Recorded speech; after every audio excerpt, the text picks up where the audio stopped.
It's Wednesday morning, and you know what that means. It's time for another episode of the Alabama Slam podcast. I'm your host, Corey Hanna. What's going on, guys? It's Patrick Akers. And I'm Steven.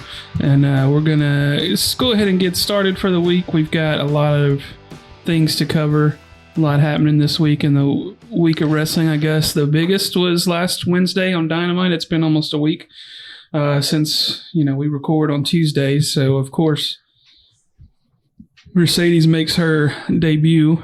The shocker of the century. Everybody was surprised about that one, right? She gets a rocket strapped on her, shoots her right to the middle. Yeah. So let's just go talk about that first. What'd you guys think about the way they presented her and her first? She's in Boston for this. I want that to be known. She's in Boston for this. This is her hometown. This is the loudest it's going to get. Possibly, yeah. And while they were trying to hype that crowd was yelling CEO a lot, that's the song. You can tell that's the song because when the music ends, you don't hear that chanting like you do when the music ends. And it's not like that music has a long fade out or anything. It's an abrupt ending. And them cheers ain't there. So they're cheering, but it ain't the presentation they're presenting. Well, it's a little bit like the Ospreay thing, right? Ospreay's song.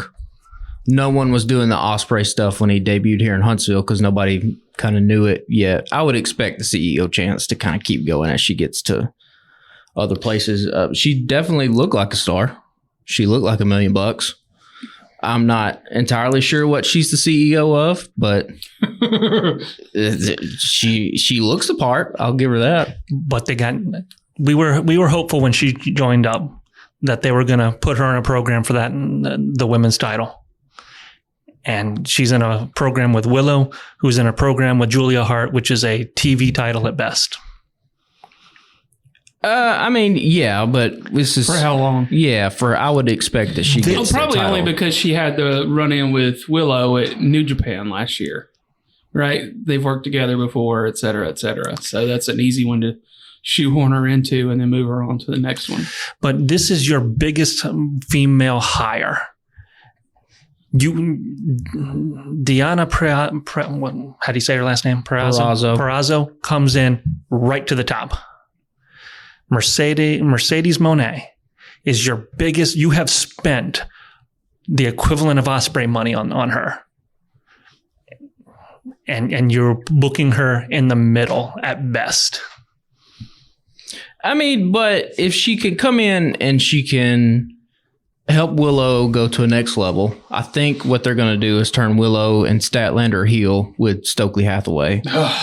Because it seems like Stokely would trying to get them to use the chain unsuccessfully and not doing it. So if she can come in at least for one pay-per-view and be in a big-time match with Willow Nightingale and then move to the women's title, because we have to think if they're only doing 4 pay-per-views a year, then shoot her to the top. But now they're doing 9. Dynasty is a month away? It's a month away. Right, a month. So after Dynasty, if Toni Storm finishes whatever she's doing, then you could possibly move into Mercedes and Toni Storm, or wait till Wembley and do a big matchup between the two of them. I don't mind that they're not hot-shotting her straight to the top. This to me is just a more further example of just, yes, they got the main event this time. They got a main event on Dynamite, on females. But that division is such a laughing stock that even by hiring the most coveted free agent person, you got nothing for them. Well, but then everybody would be bitching if she immediately got the title shot in a month. Well, what would it matter? Everybody else who came in like that has gotten the title shot within a month. I think let's wait and see how it plays out. Like I said, she looks like a star. She looks like $1 million. Probably part of her reasoning, if you listen to some of the interviews, much like an Ospreay, she seems like the type of person who wants to try to, and Danielson, to try to elevate people along the way. So, if we get to August and she's still doing this, then that's probably an issue. But I would suspect this is a short-lived thing to try to get some other stories out of the way, and then she will find herself at the top of the women's division. Yeah, she didn't come to this company to be the TBS champion.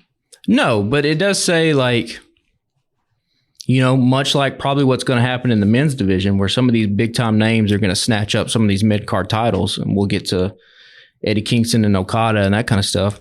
You could see a situation where, like, someone like Jamie Hayter might have the TBS title or some you know, Britt Baker, someone of that kind of level whenever they come back, because now you just have so many big time names that it's about time that some of these, even these mid card titles, find their self around the waist of some kind of main event level talent. I have no issue with that, because right now those titles there are very few titles in AEW that mean anything. Yeah.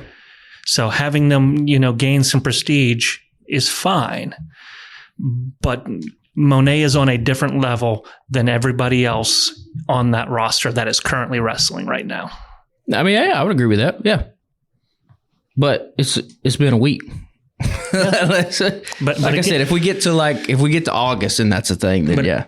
Again, everybody else who has come in that is not anywhere near her level has been given a title run. Well, Deanna, or not a title run, but a title shot. Yeah, I mean, Deanna lost. A lot of that too has been to feed whoever was already the champion. So like Deanna lost her match.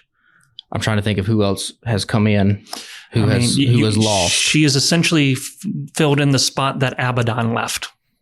Yeah, I mean, listen, it's not, you know, we have talked about it. It's not been the greatest booked division in the history of wrestling by any stretch. But I think what makes me excited about Mercedes is, like, there are matches out there lingering. If Athena ever gets moved up from Ring of Honor, she's doing incredible work there. What do you think she's done wrong to not be able to be on Dynamite or Collision or anything like every other person that has some kind of ROH title? I think she's probably like, listen, if I'm just going to be fed and lose matches or get passed over, I would much rather go on early in the night, get back to the hotel room and just be on the show. Yeah. I mean, if you're, at least I can do something interesting along the way, but I don't think she's going to stay down there for forever. Britt Baker is also somebody who I thought was going to be Deonna Purrazzo's mystery tag team partner. And turns out it's Thunder Rosa, which not much of a mystery if Thunder Rosa's already been on the card. But nevertheless, Jamie Hayter is also injured, you know, when she comes back. What did she get? I forgot what her injury even was at this point. I don't know. Knee, shoulder, something like that. Something obviously that has taken you a while to recover from. So when she comes back, she's also a big star in that division. So, well, I say let's keep it moving. We've got Samoa Joe versus Wardlow, right? It looks like that rocket still strapped downward, huh? I had in my notes that, like, you know, we talked about last week. We predicted, there's some kind of shenanigans that's going to happen, right? Because why would you put Wardlow in this situation? Nope. And I think, honestly, and I had this in my notes, I think the Vince McMahon style of booking has, like, poisoned all our brains. And we just forgot that, like, hey, sometimes dudes can just get choked out. And, like, it kind of happens. Like, we all suspected something would happen. And no, he just beat him. Which was cool. It makes Joe like a badass, right? But I don't know. This has to be the last straw for Wardlow, right? Like, it has to be the last straw for the Kingdom, right? There's nobody legitimate in that team right now. I mean, Roddy is your most legitimate person in that team, and he's borderline going back to jokes. Yeah, and you know we have. Kyle O'Reilly made his return in the ring on Saturday. Is that something that potentially, you know, does the Kingdom set their sights on him next? But like, yeah, for this faction. Why he looks so sad all the time? I kind of dig it though. We'll talk about it when we get to Collision. I kind of dig his look, but like for this faction to be the guys that took out the biggest star in the company. Yep. That was December. This is 3 months later. They have found themselves in a hole. Somebody handed them a shovel and they said, hell yeah, let's keep digging. And again, like we talked about, the easiest thing for them to do would have been to kick out Roderick Strong, who was already getting a big babyface reaction with the next Strong. And that could have been a legitimate Roddy versus Wardlow, or, with Adam Cole out there. That's at least a story. It would have at least been pushing Roderick. Yeah. But now, I mean, he's got 3 anchors, 3.5 if you want to count the manager. Yeah. And I mean, yeah, it sucks too. Like Adam Cole has an injury, but listen, I think we've talked about this. I know it probably sucks to have to travel with that injury, but big dog, you got to be on TV. You have to be on TV every single week. He had his little reading vignette, right? But that you have to be there. And if your reading vignette leads you to having the guy that you have hyped as going to take something away going nowhere on his first real match. I still don't understand, because they did it with Christian Cage before, but why would Wardlow want to win a championship just to hand it to you, Adam Cole? Because he keeps saying that Wardlow's going to win the championship and give it to me. I'm like, that's not how that works. I mean, Christian just took it from, when he was with Jurassic Express or whatever. Yeah. But that's different. They've established that storyline of Kill Switch being beat down to the point that he is in an abusive relationship, is willing to do whatever. Yeah, they've at least put the effort to explain that. Yeah. They never did. This thing was just a passover. Whatever. But I mean, it doesn't matter, because why is Wardlow care and so passionate about winning this thing just to hand it over? And he's never mentioned he's going to just hand it over. No. But and he never mentioned he was going to hand it over because he knew he was never going to get it. There's also that. But I don't know where that guy goes from here, because this was basically Act 2. This was a restart. And third restart, by the way. Okay, yeah. I guess you're keeping up with it. Yeah, he's basically done the same thing now 3 times in a row. And I just think he's not that charismatic. He's a big dude, but he's generic looking big dude. There's nothing unique about him in any kind of way. This was the most entertaining match he's been in. I mean, true. Yeah. But that ain't saying much. It's not saying much. And yet again, at least it's good that they are keeping, the post-match of this. Swerve Strickland is over as a babyface. They have sort of completely removed him from the rest of the Mogul Embassy guys. Like Gates of Agony were also on this card Wednesday night. And the only person they had out there with him was Nana. Yeah. So... But again, you have to, because otherwise he'd be in the same position that Roderick is. He'd have multiple anchors pulling him down. Yeah. So I'm excited as hell to see a one-on-one Swerve and Samoa Joe. And you got to think that that's coming up at Dynasty. And I think Swerve probably takes it come April, I would say. I think if Swerve doesn't win and there's not some big swerve, where would he go from there? Because at that point, you would have had that failure on that part too. Well, yeah, and listen, let's be real here. That belt's going on Ospreay in London in August. They're going to pull that trigger on 80,000 people, and Ospreay, as the conquering hero, comes in and wins the title. That will happen. So who do you want to see lose it to Ospreay at this stage? I think Swerve and Ospreay, and I think the story is as simple as you and I both want to be the top guy. Who is going to lead this company into the future? Is it going to be me or you? And I think you do the generic, I don't think you need some kind of crazy story. I think at the end of All In, if Ospreay's the winner, Swerve shakes his hand. They have a little moment. Swerve leaves and powders out, and Ospreay stands there with the belt as 80,000 people chant. And that's you can just go. That's as simple as it needs to be. And Swerve has now elevated himself into the main event scene, and you have some combination of Ospreay and Swerve and Moxley, Danielson. You have your top A tier of men's talent. Because you've got to figure Paige is going to play somewhere into that. Yeah, and I mean, listen, like we talked about, talking about a lot of these main event guys having mid-card titles. Like Hangman Page might need a run with the TNT title, or he might need a run with the what the fuck it was Roddy got? International? There's Continental, International, and TNT. Right? Those are the three. Yeah. So, put them on somebody and give them a run. I think the days of Daniel Garcia having a pop-up TNT title win at this moment is probably it at least should be in the near past pretty soon. Because I think they are gearing up to make Okada basically their version of Gunther. The foreign heel that has a title that keeps it for damn near forever. Yeah. Well, speaking of him, the next thing I've got on the list is the Elite versus Pac and Penta and Kingston. Match-wise, like, probably the better match of the night, right? I mean, yeah, this is classic Young Bucks, multi-man, everybody gets their spots in type of AEW match at this point. Yep. It's okay. I mean, it's good. It's not the greatest one of these matches they've ever been in, but it doesn't have to be, right? The only story you needed to come out of this was Okada and Kingston. Mm-hmm. And I think they did a good job of, Okada being sort of the smarmy little, I'll pick my shots, pick my moments here and there, and Eddie being the, ferocious babyface that he is. But AEW's falling into the WWE trap here of don't remember what I said. Because suddenly we're going to get Okada versus Kingston for the Continental belt. It is only the one, yeah. Only the one. Whereas Eddie has literally said, anytime I'm in the ring, they're all up, except now.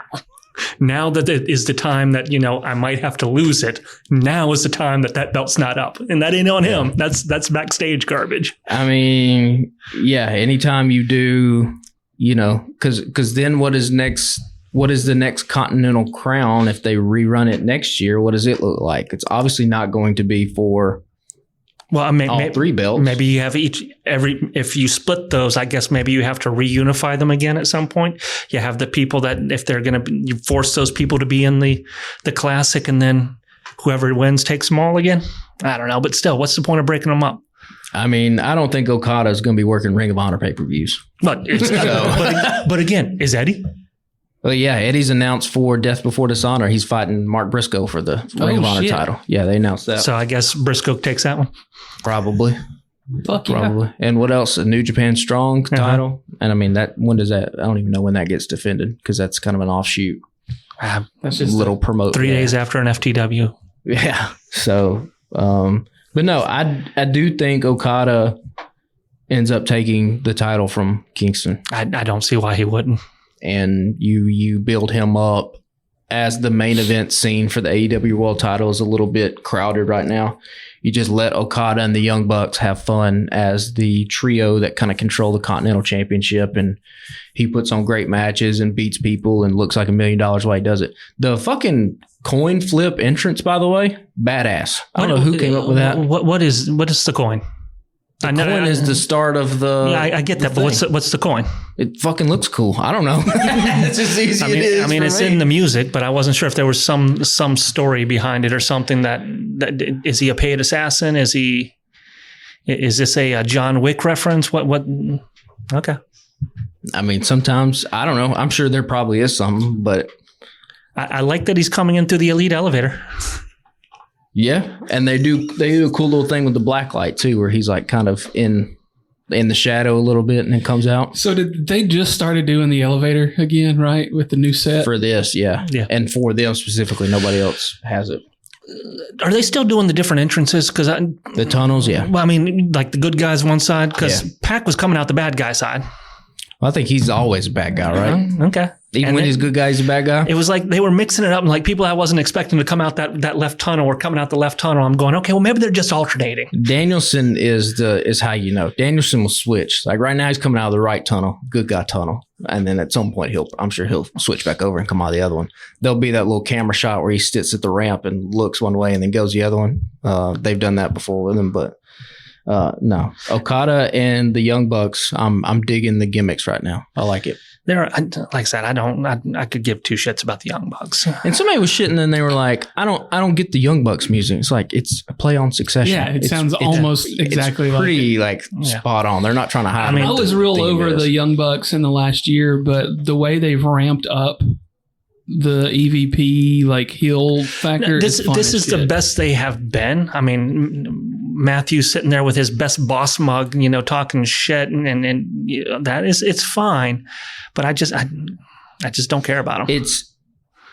It's an unfortunate series of circumstances that basically this storyline and the Rock storyline are the same, and they're taking place at the same time. because one of them is overshadowing the other one. Well, yeah, because one of them is a fucking Mount Rushmore professional wrestler. So it kind of sucks. But, The Rock won't be doing this for forever, seemingly. Well, who knows? He goes back to work in May. Yeah, so they've already announced he's going to be at least out May through August.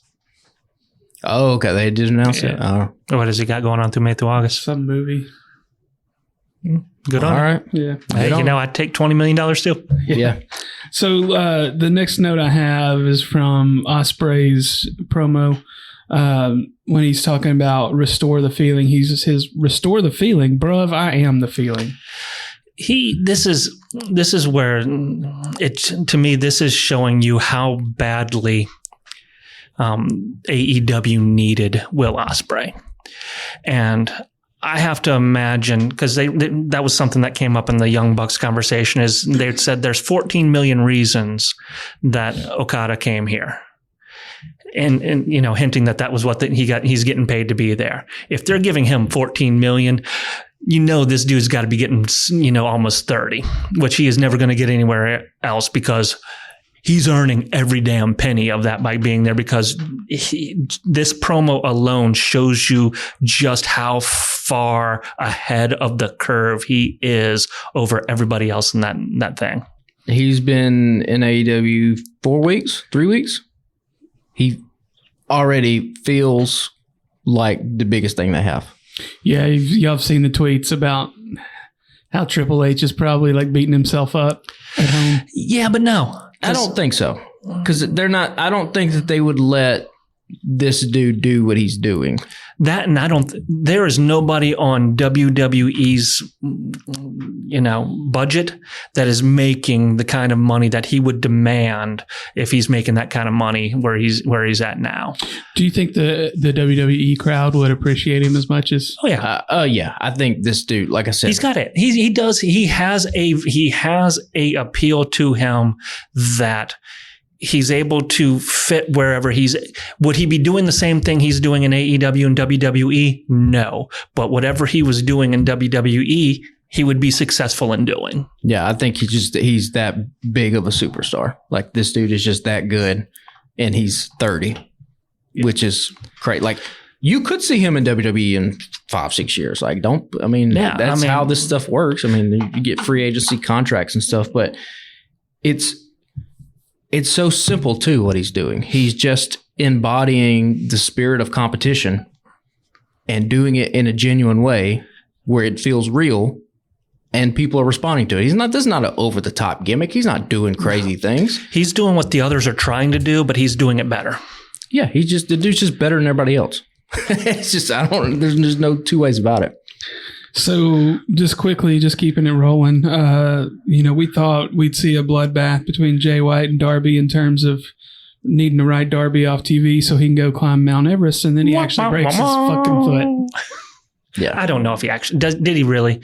I mean, at this stage, that all seems like bullshit to me at this stage, honestly. I mean, he definitely didn't break it on the bat. I mean, the bat thing, like that's that hit the chair. But I think there had to be a part here in this match where it went sideways. I mean, the only one that looked weird was him doing the coffin drop onto the hardest part of the apron. For what it's worth, I mean, this could also be kayfabe, but he tweeted out an X-ray and was like, Mount Everest has to wait until next year. Yeah, I mean, and foots are tricky. Like, you can, you do something you do 1,000 times, and then it's the 1,001st time where the thing goes. But like, I like this match because the big thing with Darby is always the bumps. Right.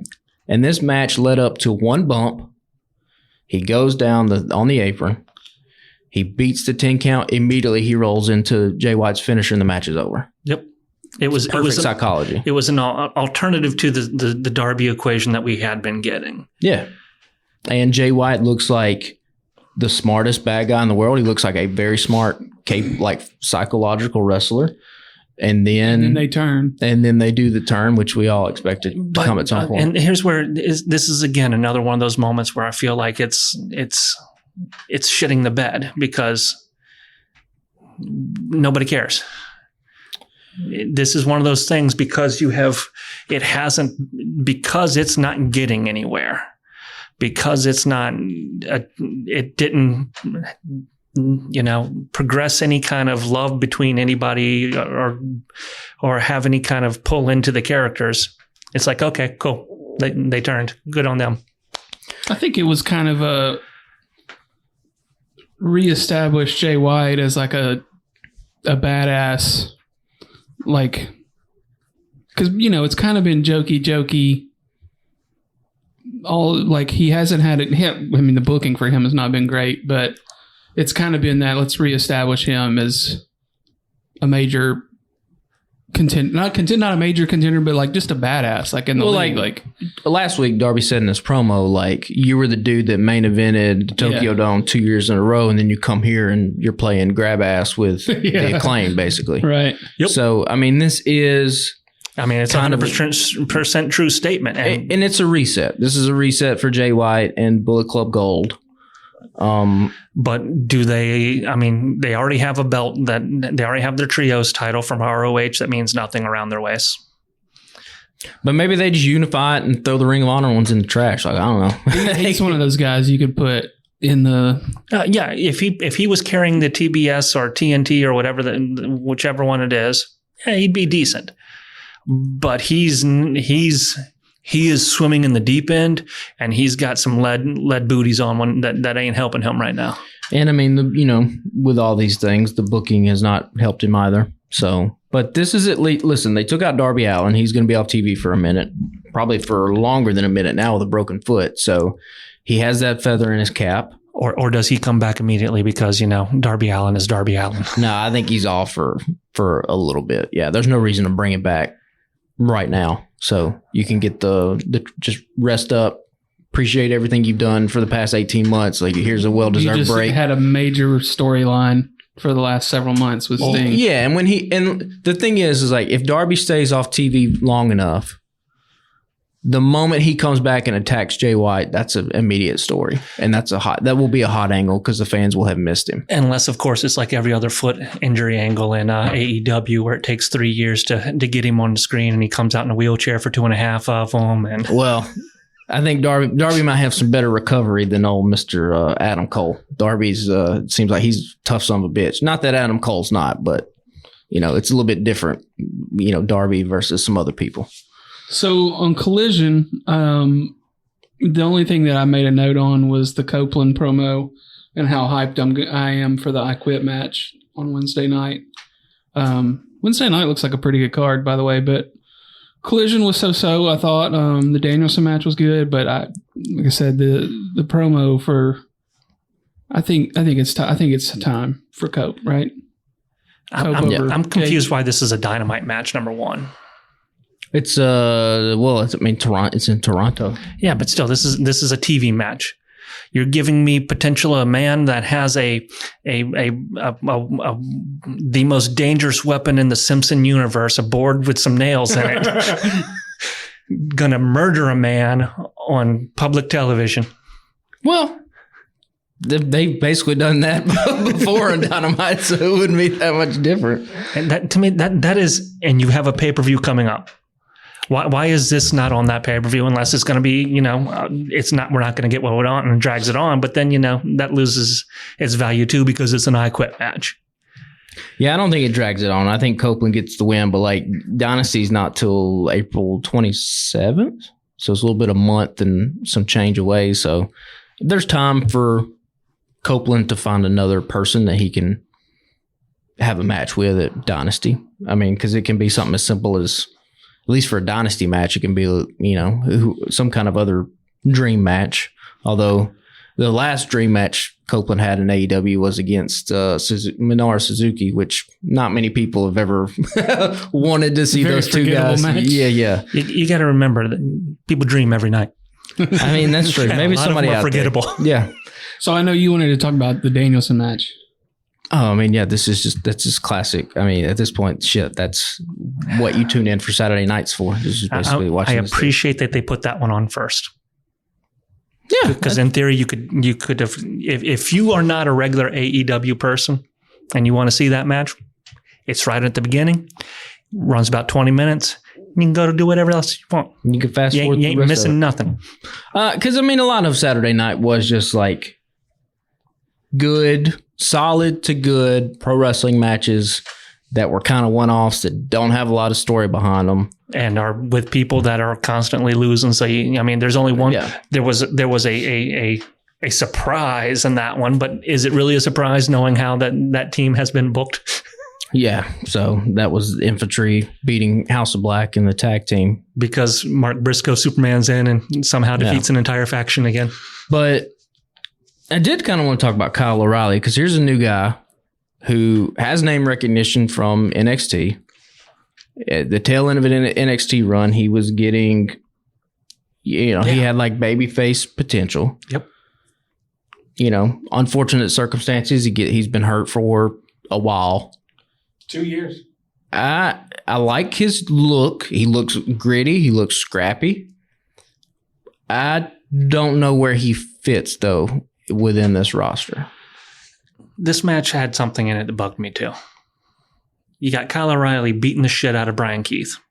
Referee pulls him off, checks on that Brian Keith, make sure he's okay to continue. A couple moves later, Kyle O'Reilly catches a knee to the face, does a face plant right into an upcoming knee, so he gets rocked twice. Fuck it. Just leave that guy alone. Let's just keep moving. Hey, it is what it is. But I don't know, Kyle O'Reilly, he's decent enough promo because he comes off as genuine, a genuine underdog. He's easy to root for. I don't know if it's he's got technical skill. Oh yeah, the wrestling goes without saying. He technique, everything like in ring. There were a couple of shit one of the best that night. Yeah, but again, this is what they are saying when they are on the announce team talking about how stacked this roster is. They are stacked with a lot of technical wrestlers. But what it's exactly what you're saying. He is technical wrestler number 7 out of that group, which means that there are 6 other dudes ahead of you that are already filling your spot that you're claiming. So I don't know if it's, if you watched their social media channel Saturday night, there was a little bit, Shibata came backstage and they shared a handshake. I don't know if it's putting Kyle O'Reilly in some kind of tag team. I don't know if it is. Yeah, I don't know what you do with him. Have him take out the Kingdom, join up with Roddy. The Kingdom story is right there to do. He didn't accept the shirt. Yeah. He whispered something in Roddy's ear. Hey, Roddy, I can be a better partner to you than these schmucks. Let me just take them out. Dangling out there with the... We can be next strong again. The thing that's dangling out there with the Kingdom, though, is that whenever MJF comes back, that has to be the story. MJF needs to get his comeuppance. And I don't know if I want to... And if you're going to do that, based off the way you have booked the Kingdom, you need to have the Kingdom be some kind of threat. And I don't know if I want to see Kyle O'Reilly be sacrificed to the Kingdom to just have them be the Kingdom is not a threat. At this, if MJF came back tomorrow, I couldn't care less if he fights the Kingdom or not because he's already won. But you have to tell it. You can't just have MJF come back and he doesn't address the fact that these fucking dudes put him on the shelf. That's crazy. That's a cardinal sin if that happens. Yeah. But I guess if you just want to have MJF be on the microphone and be like, you guys ain't shit and I ain't worried about you. I guess. But you know what? I was busy over here getting paid and laid, so thank you. Yeah, Will Ospreay, come out here. This is the dude I want to wrestle. So I don't know. It's you were the guys that hurt me. I didn't recognize you. Yeah. So, side note, who was the fucking artist? Oh, the Ice Spice. When we were talking about the Super Bowl not long ago, Ice Spice was in the booth with Taylor Swift, and we were talking about Ice Spice at dinner one night. I was like, I don't know anything about Ice Spice. I thought maybe she was like a Spice Girl, and they were doing a new Spice Girl thing or something. Wait, is she not? No. She's a rapper. And so we were at dinner, and we looked up Ice Spice, and she's got a song called Fart. Oh, hell yeah. And then in parentheses, so we got through 15 seconds, and the first line is, bitch, you think you the shit, you ain't even the fart. And I laughed so fucking hard. I turned it off because I was like, okay, that's all I need to hear. Yeah. Funny as hell. I laughed uncontrollably at that. and it was serious song, right? Yeah. But this is funny as shit. I don't have anything else for AEW. Do you guys have anything else? Why are we talking about Ice Spice? Where did that come? Oh, because he was talking about MJF, talking about, y'all think y'all the shit. Oh, see, I thought you were this was leading into your Julia Fart sign. that was funny the other night. Somebody just had a Julia Fart sign in the crowd. The last thing about AEW is like line hook. Oh, just see that. Let's just stop. Like tomorrow's card looks pretty fucking cool, and then you got Chris Jericho versus Hook in the middle of it. Yeah, just why? Listen, Jericho, you were a legend. You're great. You're fantastic. We needed a star to start up the company. Nah, I'm not going to argue that. You've done your due diligence. You've helped this company. Let's go off into the sunset, my guy. And we've said it. I've said it a billion times. You've said it. Hook is a charisma vacuum. I mean, I don't even remember what the hell he said when he accepted the match. And he was just went, bet. Bet. And it's like, shut up. I mean, you said too many words already. I mean, just fuck off. It's, sometimes things just pass you by. And it's okay. You need to learn to let them go. Take a look in the locker room and see where you think you stack currently. I'm not talking about cumulative in your career. I'm talking about can you go with Will Ospreay? Or does just can you go with Takeshita? Swerve. Even fucking Hangman Adam Page. Can you go with Hangman? And it's just I don't need to see mid 50-year-old guy identity. Like one day he's Chris Jericho, the next day he's Lionheart, the next day he's Wizard, fucking trying to be Freddie Mercury in Wembley Stadium. Like it's just he's a wizard. Like it's just Painmaker. Painmaker. It's too much, man. Just go be divorced dad in Florida and play divorced dad rock and bring your fucking wife in on Twitter, man. I saw a series of her tweets the other day. She's something else. Oh, she's waiting for that next. She's a freedom fighter. First of all, Corey, don't forget that. Okay, she's a true patriot, and don't ask her about her whereabouts on January 6th. Lord help. Oh, so let's talk about The Rock and who wrote this fucking song for him, and have they ever written a poem before? Well, I can answer this question for you. Brian Gurewitz. Yeah. And yes, he has written a song before because The Rock has done this gimmick before. But his meter was so bad. So bad. Yeah. I feel like I owe Mr. Dwayne Johnson an apology because I was very hot on this podcast when he came in. And he has been nothing but spectacular throughout this entire run. And it's not just like, okay, yes, he is regurgitating stuff he's done in the past. But Friday night was a little bit different, where after the song, takes a little bit of a turn. Yeah. Gets a little bit more serious, gets up closer to the camera. Talking to Cody, be like, I know your mom. You think you're going to hand her the title. Actually, I'm going to hand her this belt. It's going to be soaked in your own blood. And then he does the Moana line, and he's like damn near whispering. Yeah. And I was like, oh. He's changed it. This is the final boss. I'm digging this. This is so good. And like, we'll talk about Cody's promo on Monday Night Raw, but like for the little foursome that is The Rock and Cody and Seth and Roman, much like I said last week, Mr. Reigns has a lot of pressure going into next week because it's just going to be him. And if he shits the bed again, at this point, I kind of just want to see Cody and The Rock. You talking about Friday night, Cody versus... Yeah, this coming up Friday. And see, that's exactly one of the comments I made on the Raw thing is you have that promo that Cody cuts there, which is I loved everything Cody said there because, he takes all that shit that Rock has shoveled at him and turns it right around. I know Rock's mom, yeah, she's a wonderful woman. I loved her. She helped me out here. Salt of the earth. My mom, she's beating up undercover cops at Willie Nelson concert. She ain't scared of you, bitch. Yeah. I'm more scared of you than she is. So, whatever. And he's saying all the things you want him to say, but who is Cody Rhodes facing at WrestleMania? Well, yeah. I mean, that is the thing. But here's the thing. What does he have? Roman's not there. What is he? The only thing he has to respond to is The Rock or a cross-dressing comment that Roman Reigns has made. In 3 weeks, that's the only thing Roman's done. And it was, everyone shit on it across wrestling.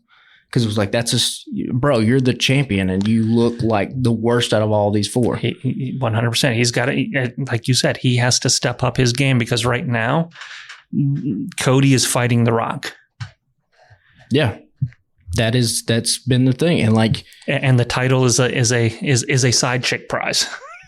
And listen, if you are, the supposed kayfabe greatest champion of all time, no one can outshine you. No one should make you look small.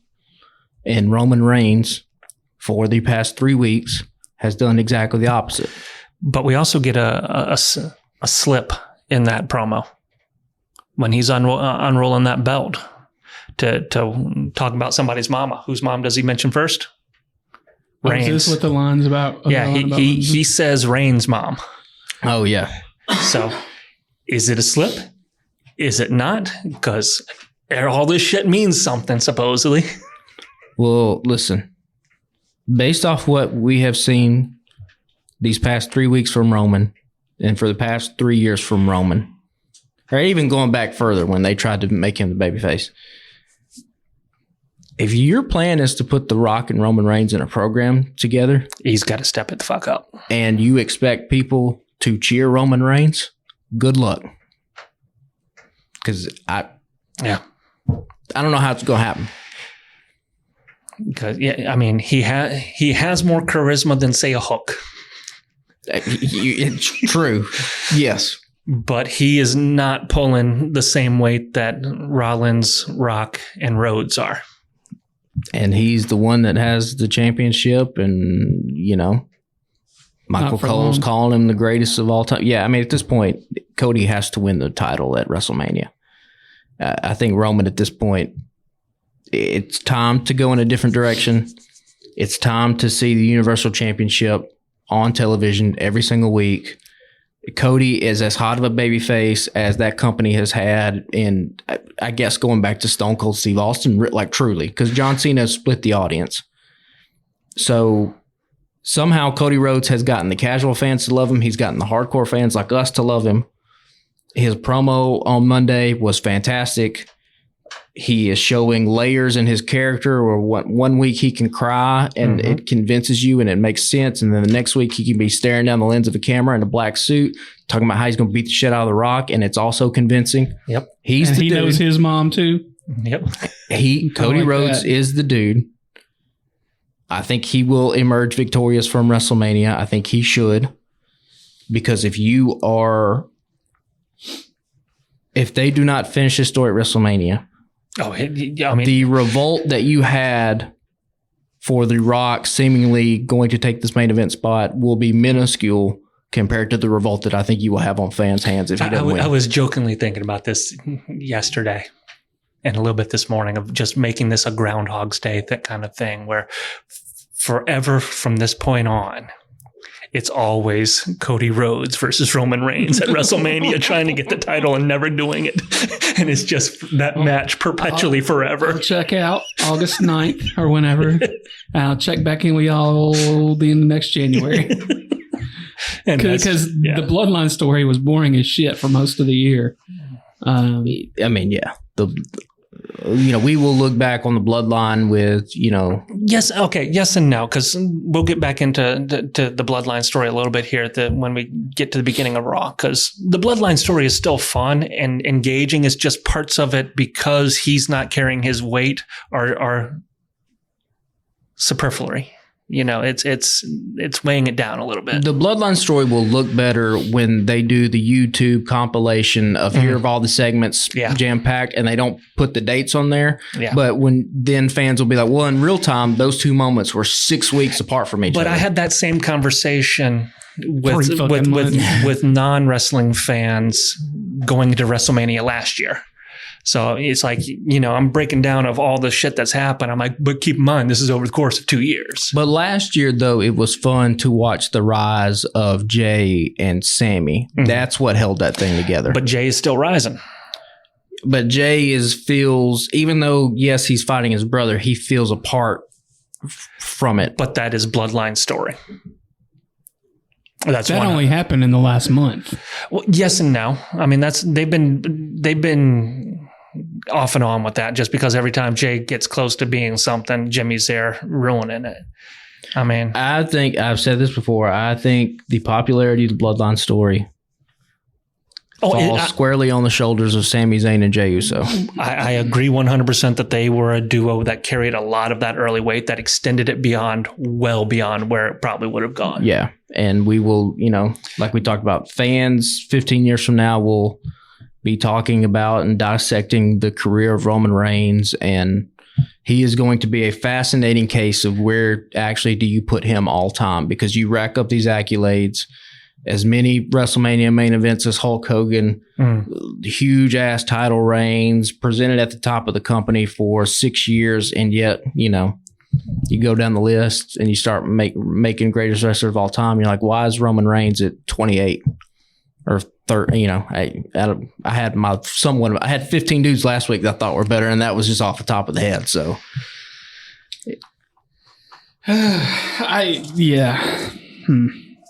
But, this Friday will be a huge marker for him. Yeah. This is kind of a pivotal moment for Roman Reigns in his whole career and his legacy and how he would be talked about. He has to carry that weight, though. Because if Cody stands across from him and cooks him on the mic, and Roman has another cross-dresser-esque reply, what has all of this? Cody's going to cook him on the mic. Cody has always been. In the 5 years I've been watching wrestling, Cody has always been fire with the microphone. Cody is perfectly built for this moment right now in WWE. I love the fact that he's even leaning into the bullshit that comes with his bad side. You get Paul Heyman up there going, I'm going to talk shit to you, and him going, you know what? I'm about to go full Homelander here and rip out your throat. So he's even acknowledging the Codelander bullshit. Yeah. Yeah, I thought that was funny. I do want to switch gears a little bit because we've got a few other things to talk about. I sidetracked us off of SmackDown. I'm sorry. No, that's fine. We can jump around. It doesn't matter. LA Knight taking the mic and just being like, I just need to cook for a minute. I laughed because I was like, oh, this is going to be good. And then I thought they kind of ruined it because I thought AJ pinning Knight under that chair with his neck under the back little, chair connector part was look cool as shit. And then they fucking did it again last night with Nia Jax and Becky Lynch. I was like, well, you just fucking ruined it because it was cool the other night. But see, that's not the first time and you get those every so often. So, I just thought it looked cool. I hadn't seen it in a while. I'm sure I've seen it at some point before, but in the moment, I thought it was pretty cool. Edge did it to somebody not too long ago. But. Yeah, it's just, this is a little weird, the LA Knight AJ Styles WrestleMania match, because we all thought this would be LA versus Logan Paul. Yeah. And I don't know. Not kind of. It is a letdown. Well, we know why this. I told you that Paul had signed a full-time deal. He wasn't going to be, doing these guest appearances anymore. Yeah, he's a legitimate. He's there. He's doing more than Roman Reigns. He's there every week. And he's got, what, 23 million? He got a lot of money. No, I'm talking about followers. Oh, and followers, too. Yeah. I also think he's one of the highest paid people on the roster, too. So, they're going to do what they can to make his ass happy, especially when he's going to be in the corner of his goofy ass brother. Oh, yeah. There's Mike Tyson, knocks that motherfucker's head off. He ain't, though. You see all the rules. He ain't. But I don't know if those rules. So, I did see the rules. And for listeners, if you don't know what we're talking about, Jake Paul is going to fight Mike Tyson on Netflix sometime this summer. Yeah. June, July, something like that. It was first reported the rules were Jake Paul is going to wear headgear. Yep. He's also going to be able to tag in his brother at some point, and they can fight 2-on-1. I'll answer this as LA Knight here. Yeah. But then there was a video from Jake Paul that said all those rules are bullshit. Nah, bro. Those all. So I don't know. Now, the one rule I do buy from the original set of rules that was leaked is they're not going to drug test Jake Paul. I could buy that. That's Mike Tyson will have to do drug testing. Jake Paul they about to load him up on that special creatine, and he gonna come in about 25 pounds heavier than what he is. But this goes back to my kid. He's 15. Does not give a shit about wrestling. Hates. I mean, he'll drink a Prime, but it's a special flavor because the rest of them taste like shit, much like Kevin Owens will say. Yeah. He's never watched a boxing match in his life. Doesn't give a crap about any of it. But he's like, when it happens, let me know so I can see. Just fast forward to let me see him get his ass whipped, which tells me that he's got the appeal and he's getting the eyes, which means that it gets the eyes on Logan as well. So they are going to capitalize the shit out of that. I mean, I get it. And listen, the Paul brothers, they're not doing anything different than they're just doing pro wrestling. Yep. They've always just done pro wrestling. It's always been shit talk and promotion and carny bullshit. They're perfect for this. Logan Paul is perfect for this. Jake Paul is perfect for it too, because he's essentially fighting exhibition matches, making everybody hope he's going to get his ass whipped. And it's an exhibition match where nobody on the other side is trying. Yeah. And all he's doing is making sure he doesn't die. And listen, Logan has a big spot. We just thought with all the social media talk and LA Knight hadn't won a championship yet, Logan was talking shit about LA Knight. You're like, oh, this is a WrestleMania. Triple H was like, y'all be patient. Be patient with LA Knight. Yeah, there was that whole story. Is him fighting AJ Styles a bad thing? I mean, think about who AJ Styles is in comparison to all this. It's not like he's fighting. Yeah, he's not fighting a scrub. He's not fighting Grayson Waller. Right. No, it's not, but it still feels like a consolation prize. Yeah. He's not fighting Karrion Kross. Well, God, let's hope no one fights Karrion Kross at WrestleMania. But it for LA Knight, it does fit, coming off as hot as what he was. But he's still. I mean, he's still hot. He's still over. But like that title was just. But he ain't. It was. I can't remember the little rankings there that they showed during the thing. Is he in the top 10 of people who they're playing on 2K24? Oh, I didn't see any of that stuff. I know it because it's Cody, Roman, Jay are the top 3. Okay. And it's probably like Rhea, Becky. Logan Paul's probably in that. He's probably in that top 10. I do want to talk. The pop of the night for me was the stunner into the RKO. And I loved it. I popped so fucking hard. I mean, it was a little bit of a cluster thing, but I loved they realized how bad it was that they had him backstage explain why it was bad in story, which even makes it even better. Oh, I missed that part. Yeah, because you know how he kind of was overshooting it? Yeah. I saw the stunner. I knew the RKO was coming, so I tried to hop over it. Yeah, it's... it didn't go well. I love Austin Theory.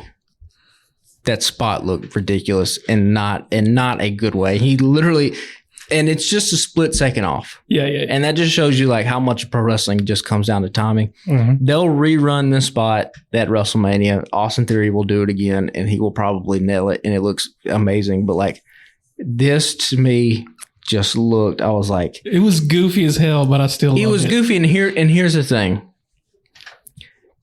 If that had happened in on the indies or like in AEW, that'd have been on like squared circle and be like, look how stupid this shit is. You would have, that would have been. Yes and no. If it had been in GCW, people would be like, this is why GCW nobody watches this shit. But there's a difference. There's a difference in the level of there's botches and then there's indie stupid shit where you have the 12 dudes grabbing Joey. Is it Joey Janela that does the junk flip? No, it's what's his face that got popped for fucking actually being a pervert. So he's no longer there anymore. I don't remember what his Joey something. But, where you got somebody grabs him and then, or what's the one I saw the other day where they were sticking their thumbs up somebody's ass in front of them, and then the next person sticks it up their butt, and it just went down the line of 12 different dudes. And there's a difference between that stuff and a fuck up. I mean, overselling a stunner, is that what you're? Yeah. But I think that those two would have been like in the sequence of like the thumbs up the butt. If somebody then would have taken a stunner and jumped into an RKO, all that would have been cobbled together as look how ridiculous this is. Did the infantry stuff make the squared circle of how stupid this stuff is? Oh, I don't. Did it? I think it did, actually. Okay. I think it did, yeah. But I mean, look, Austin Theory's great, fantastic. I've talked about how awesome he is. It's just a fuck up, but I appreciated him at least trying to, sell it to me in universe of why it looked as the way it did, and that even made it better for me. Yeah, but again, let's get this dude in a suit. Let's give this dude a title. Let's give him a mouthpiece. Let's start treating Austin Theory like a badass, because that's what he is, and I think they will get there. I want to talk about a match that I almost fast forward through last night, and I was. Oh, I'm hoping you're about to say the 4 words I want you to say. Very glad that I did not fast forward. DIY versus Creed. Regeneration Creed X. Brothers. Yep. I was just like, well, I got no stake in this. Like, DIY is gonna win. They're gonna move on. But I was like, y'all have been talking about the Creed Brothers. I haven't watched any of their matches yet. I was like, I'm going to watch it. 3/4 of the way through, my wife yells, "This is the greatest match I've ever seen."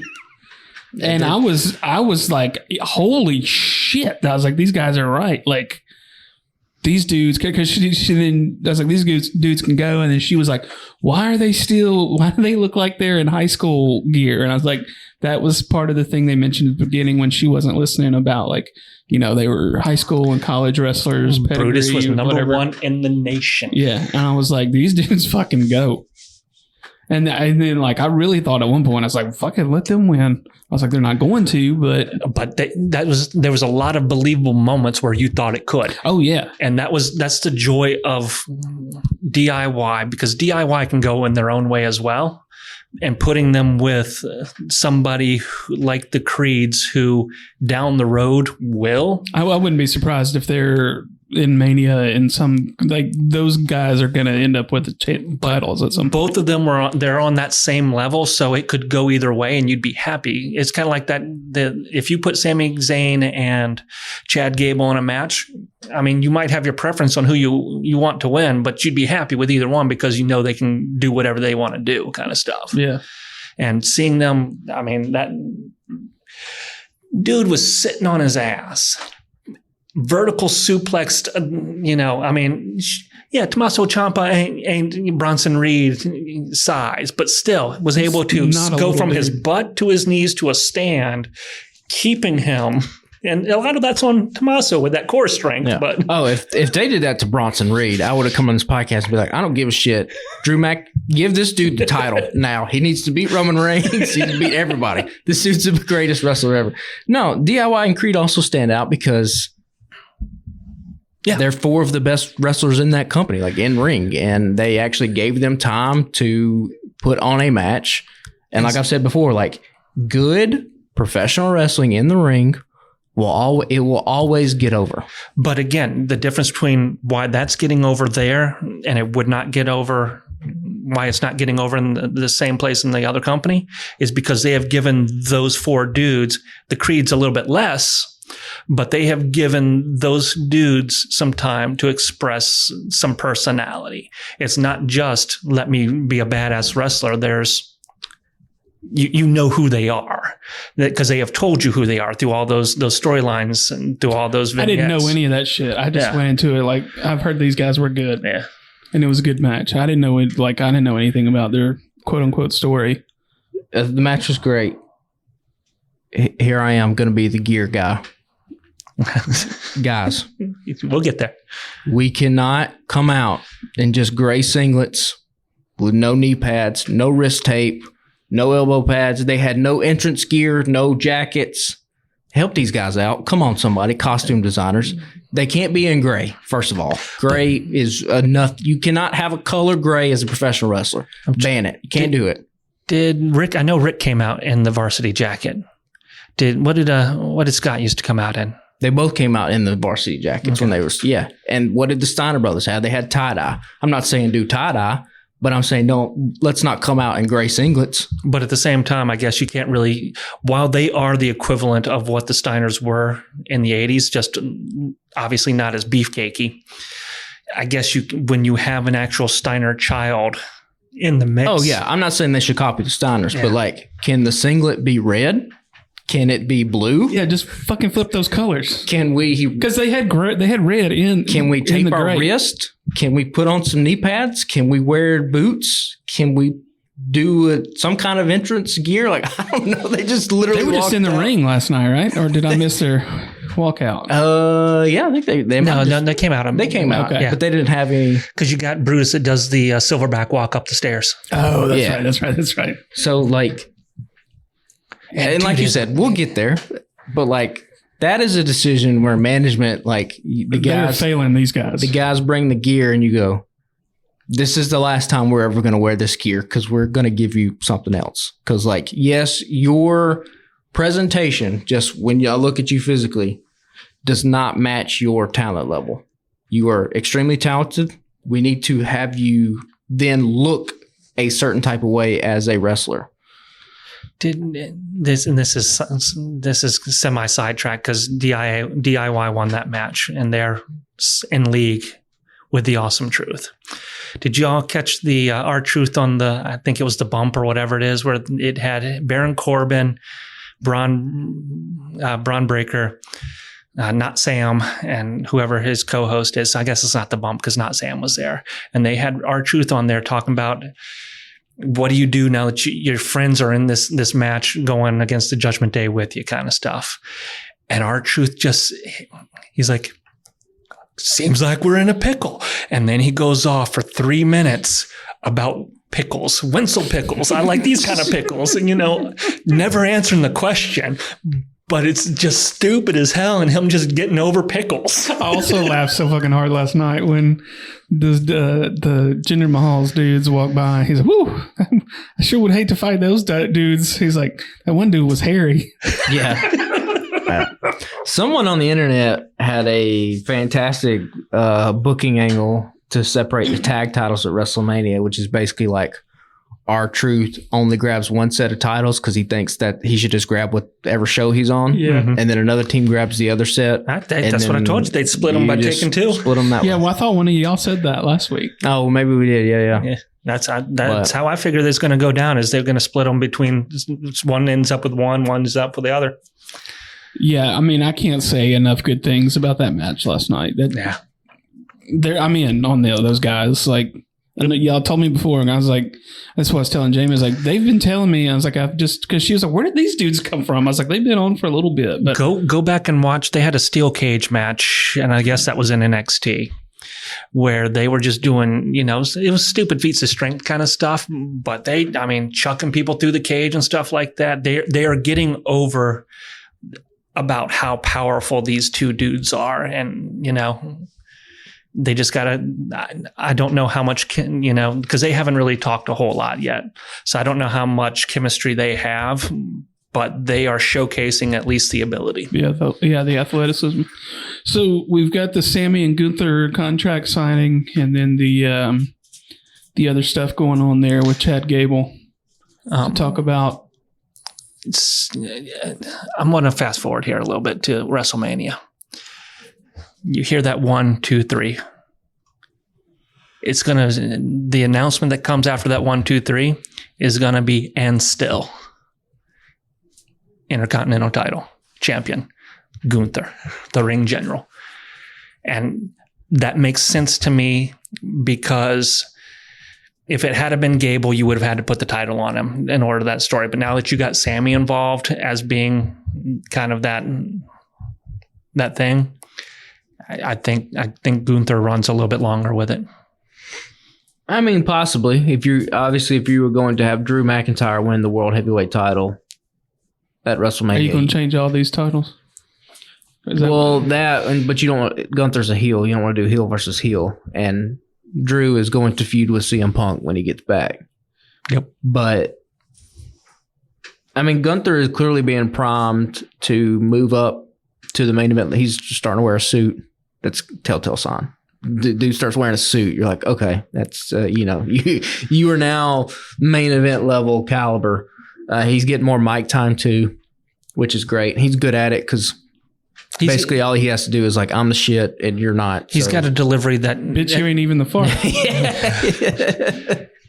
He's definitely got a delivery that makes him stand out against some of the other ones that's the people that are getting the mics right now. They all have a different delivery. They all have a different thing they're trying to convey. They all have a different story. They all have a different style, and it makes it more cohesive to me. I mean, it's more of a, as you would say, a spectacle, but it's the circus of you're not getting the same flavor of act at any given moment.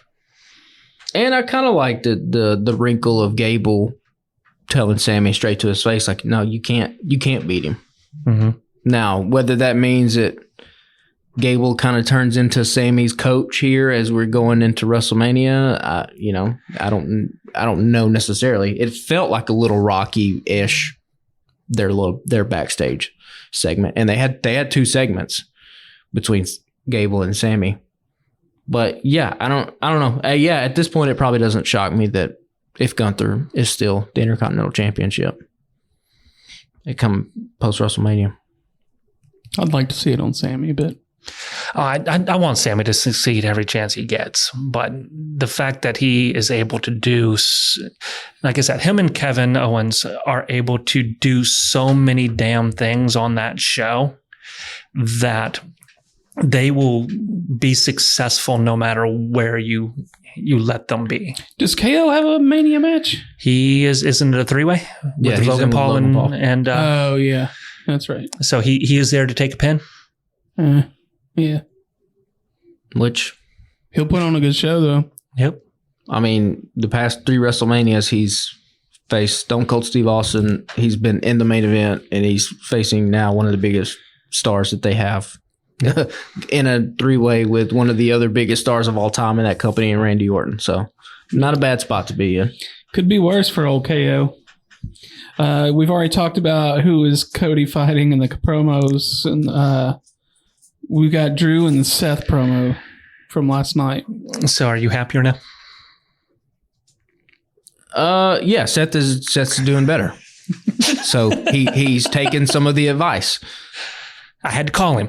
Yeah. I'm glad you listened to this podcast, Seth Rollins. Take a little bit of advice. Tighten up, Rollins. Tighten up. Yeah. Like, there's a time for jokes, but at some point you got to get serious. And Drew was speaking through you last night because he was like, "Look, cut all the bullshit." Yep. Yeah. I love Drew being like, why can't this just be enough spotlight for you? Why can't it just be, I'm the world heavyweight champion, I'm the workhorse champion. Why isn't this enough? Because I am a spotlight junkie. And but then so Seth has that joke, but then he gets serious with him, and I like that he cut off Drew when Drew was kind of going off the rails with CM Punk, and he kind of brings him back.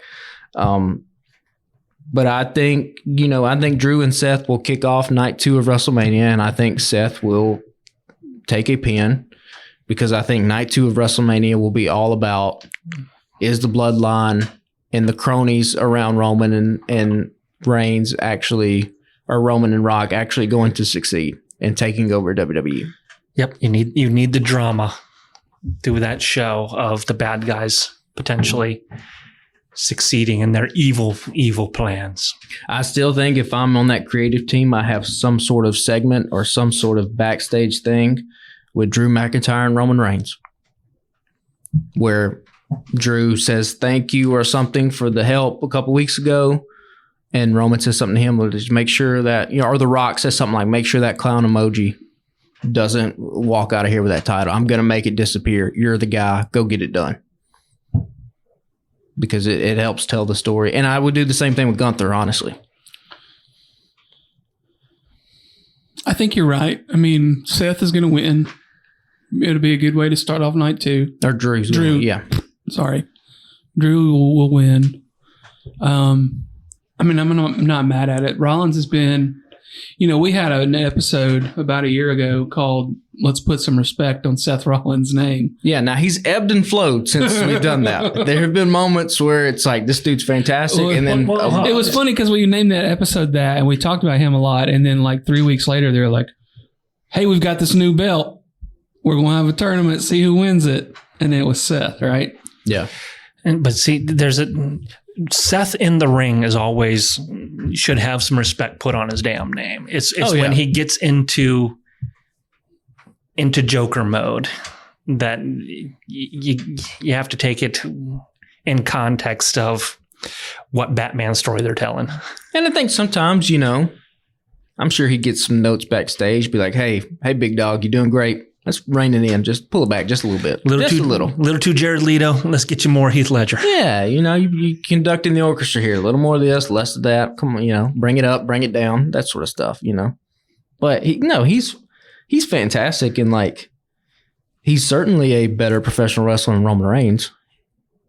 I don't think that's. I don't think that's out of question. You yelled at me probably, I don't know, however many months ago when I said Will Ospreay's a good hand. Fuck you. Same kind of insult you just said. No. Well, he's better than Roman Reigns. Because Will Ospreay has shown you he's more than just a capable hand. What have I seen from Roman Reigns in the past 3 months? Yeah, but you just said Seth Rollins is better than Roman Reigns. That ain't saying nothing. That ain't saying nothing. Seth Rollins is right there in the conversation. If Seth Rollins was able to do some of the things that he is capable of doing, he'd be in the same conversation as Will Ospreay. I don't disagree with that, but I'm just saying, I just want to remind listeners, okay? Once again, this dude in Roman Reigns had the title for... No one even knows because the number doesn't matter because all this shit's made up. So it's not like it's in baseball. 8 billion days. And there are just guys, much like I said last week, Drew McIntyre, Seth Rollins. I think there's a multitude of dudes who are better at the art of professional wrestling than Roman Reigns. We just want to remind people. Okay. And he goes, Roman will do his own part probably Friday to remind people because I do not think he's going to have a good show. And if he does, I'll come back on this podcast. And much like I apologize to The Rock, I will apologize to Roman Reigns. Here's the thing is it'll be fine. He'll have a fine showing. But it's going to pale in comparison to Cody Rhodes. Right. He's going to get sunned Friday night by Cody. And Roman has been in this position for a decade. And you hope he would be better than just fine. If this was John Cena and Cody Rhodes, John Cena would be cooking Cody Rhodes on the mic. Like, was that John Cena line he told Roman a few years ago? I'm still here because you can't do your job. He did say that. That is sort of Roman Reigns' entire career to me at this point. I mean, and it takes Roman Reigns to get me to root for a John Cena. Yeah. So we'll see. Y'all got any other notes? You got a card over there. Do we cover all that? We got it all. We got it on my notes. What about you, Steven? I think we're good. I think that's it. I'm excited about Mania. I'm working on a big project I'll be done with. We have to be done with by the Friday before Mania. So I'm very excited to take the weekend and watch wrestling. Jamie has suggested we do like a themed menu of snacks and things, and I'm very excited. She hasn't revealed the menu to me yet, and at this point I think I told her I think I just want it to be a surprise because she's all in. She's like, fuck it, yeah, I'm watching 2 nights of Mania this year. I think she only watched At It last year. That's where my house is. I'll watch it, but everybody else just kind of hangs, does other stuff. Occasionally somebody will come in if somebody cool comes out that they really like. Like my youngest loves a John Cena moment. So. Oh, and there's going to be some matches where I'm gonna hit the kitchen. Like, no offense to Rey Mysterio and the LWO, but like. Whatever he's got cooking at WrestleMania, that'll be a bathroom break. I'll get up and mosey my way somewhere else. But Rhea Ripley, Becky Lynch, I'm all in. Mm-hmm. Obviously, the Roman Rock, the tag team, and then Cody Roman, like I'm all in on that. Jay and Jimmy, Jimmy. I think Sami and Gunther are going to tear the house down. Yep. So there's a lot of good stuff going into WrestleMania. I'm intrigued about the ladder match. Yeah. I do have one last question. What do y'all think? Why is CM Punk going to be on TV next week? Keep himself relevant. It's in Chicago. Just to do a promo, like, hey. He's a big star. Yeah. Okay. And he better eat a fucking kick right to his mush from Drew McIntyre. We'll see if that happens. But well, we'll end on that note. Y'all follow us at Alabama Slam Pod on Instagram and Threads, and you can look up look up the Alabama Slam podcast on Facebook and follow our network of podcasters at thealabamatake.com and the Alabama Take on all social media. And we will talk to y'all next week.